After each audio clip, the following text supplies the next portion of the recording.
This is True News. I'm Rick Wiles, the Rutgers University research professor who developed the first saliva test for coronavirus, died unexpectedly. Professor Andrew Brooks was age 51 when he passed away on January 23rd.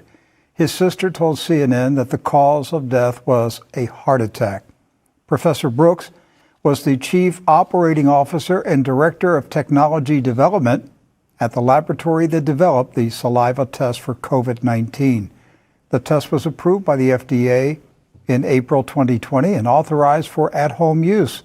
More than 4 million tests have been performed. In an earlier interview in 2020, Professor Brooks said he developed the saliva test so that hospitals need not put healthcare professionals at risk for infection by performing nasal collections using swabs, and to significantly increase the number of tests for coronavirus, and third, to decrease the discomfort of patients being tested. Professor Brooks had patients and healthcare professionals in mind when he developed the saliva test. Chinese officials, however, have another test in mind for you and me. It's an anal swab.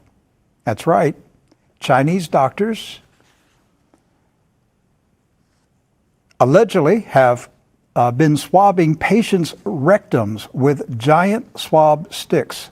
Supposedly, Chinese medical officials are swabbing airline passengers before allowing them to board aircraft.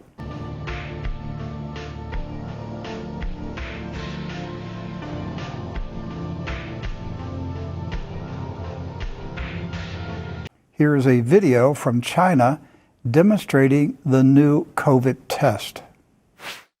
Some Chinese cities are using samples taken from the Anuz to detect potential COVID-19 infections as China steps up screening to make sure no potential carrier of the new coronavirus is missed ahead of next month's the Lunar New Year holidays, when tens of millions of people usually travel home to their families.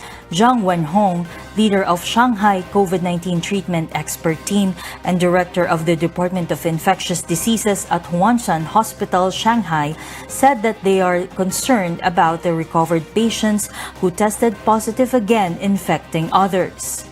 To mitigate such risk, Shanghai adopted a preventive approach.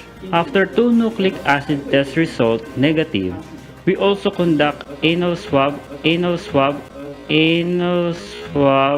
for patients after patients swallow the nucleic acid. There may be traces of coronavirus detected. Li Xiongzheng, Associate Director of Respiratory and Infectious Disease at Beijing's Yuan Hospital, said that applying extra anal swabs can improve the detection rate of infection and reduce misdiagnosis. He added that because anal swab is inconvenient compared to other swab tests, it is only being used for people under quarantine in major centers. The said practice gets the attention of some Chinese and triggered talks in Chinese social media.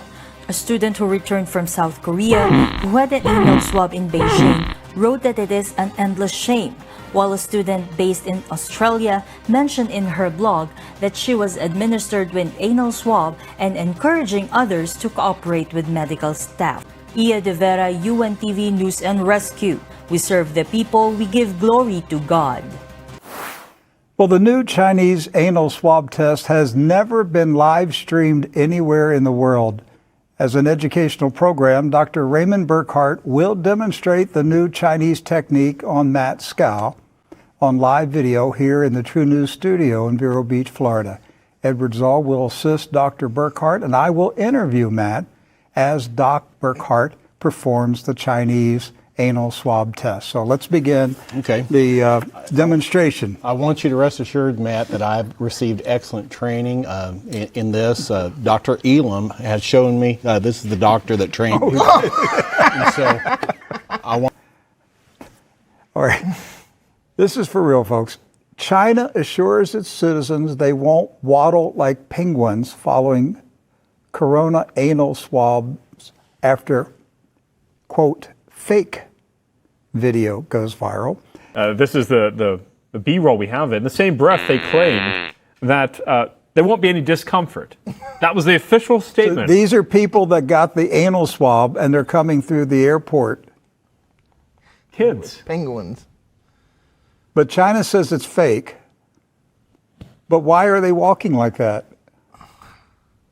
Well, they do look uncomfortable, I will say that.